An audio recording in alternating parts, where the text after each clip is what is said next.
Rajiv Gandhi civil Abhay ہستم scheme کی افتتاحی تقریب سول سروسز مینس میں کامیاب ہونے والے تلنگانہ کے 20 امیدواروں کو چیف منسٹر ریونت ریڈی نے 1 لاکھ روپے کے چیکس حوالے کیے۔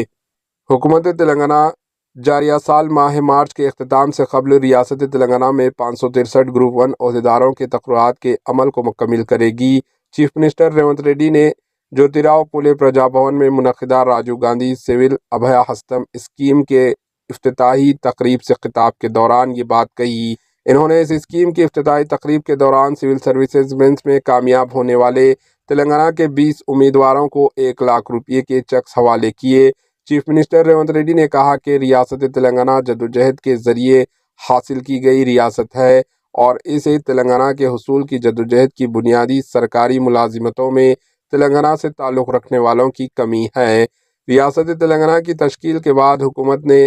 10 سال کے دوران نوجوانوں کے اس خواب کو تکمیل نہیں کیا، لیکن ریاست میں حکومت کی تبدیلی اور عوامی حکمرانی کی احیا کے بعد اندرون 1 سال مختلف محکمہ جات میں 55,143 نوجوانوں کو ملازمتیں جاب فراہمی میں عمل میں لائی گئی۔ ریاست میں گزشتہ 14 برسوں کے دوران گروپ 1 امتحانات کا انعقاد عمل میں نہیں آیا، لیکن عوامی حکومت کے اقتدار میں آتے ہی ان امتحانات کو بغیر کسی خامی کے مکمل شفافیت کے ساتھ انعقاد میں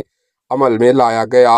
اور حکومت کی جانب سے کی جانے والی منصوبہ بندی کے مطابق جاریہ سال 31 مارچ سے قبل ان